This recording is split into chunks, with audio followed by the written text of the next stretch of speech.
Christmas is that time of year when many children are on their best behavior, trying to avoid Santa's naughty list, and millions of others celebrate the birth of Jesus worldwide. However, there's a darkness that surrounds the holiday that many love and cherish, and most are completely unaware of it.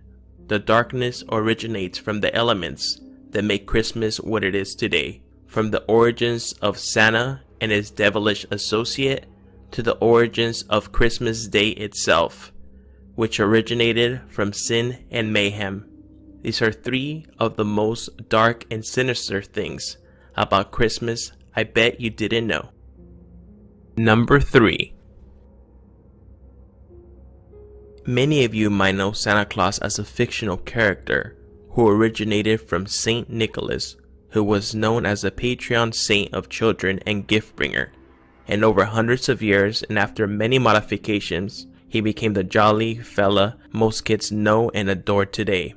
But what many might not know is how Saint Nicholas became known as the patron saint of children. During the Middle Ages, there was an enormously well-known story regarding this. The story tells of Bishop Saint Nicholas entering an inn where its keeper had just murdered 3 boys and pickled their dismembered bodies in barrels in the basement. It is told that the bishop was able to sense the crime and even resurrect the victims as well, which is one of the reasons he became known as a patron saint of children. This story was eventually replaced by one less gruesome, which became more popular for obvious reasons. Number 2. While many children today know that Santa Claus is always watching, judging their character, giving gifts to the nice ones, and lumps of coal to the naughty ones. However, this wasn't always the case. From the 1700s all the way through the early 1900s, his dark companion, Krampus, was the one responsible for handling the misbehaving children. The long-horned, shaggy goat-like monster with a long, angry face and a long forked tongue was in the same league as Santa himself, according to legend. If children misbehave, Saint Nicholas would send his associate, Krampus. His dark partner would show up and punish the wicked child. He would beat him with a bundle of birch sticks and whip him with horsehair, and finally throw him in a sack or a wicker basket to take him down to hell for a year. Recently, Krampus has been gaining popularity, in large part due to the loose adaptation of the legend, which was turned into a horrible motion picture bearing his name. So some parents might be retelling the legend of Krampus and scaring the crap out of their children in the near future. Who knows?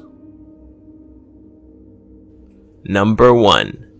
The origin of the holiday itself is surrounded in darkness. While millions believe that Christmas, which is celebrated on December 25th, marks the birth of Jesus, this is very unlikely, as most scholars believe that if Jesus was indeed born under the circumstances the Bible describes and in the region, he was most likely born during a warmer month.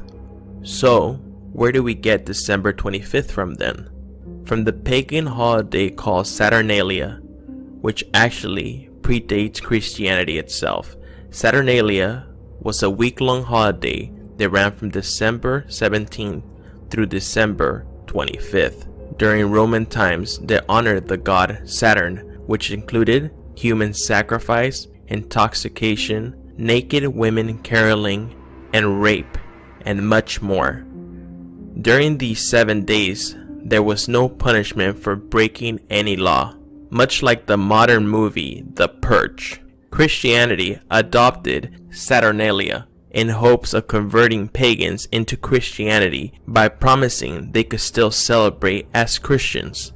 However, since Saturnalia didn't follow Christian principles, Christian leaders eventually decided it couldn't be celebrated as it had been and just designated the last day of Saturnalia as the birthday of Jesus, which gave birth to Christmas as we know it today.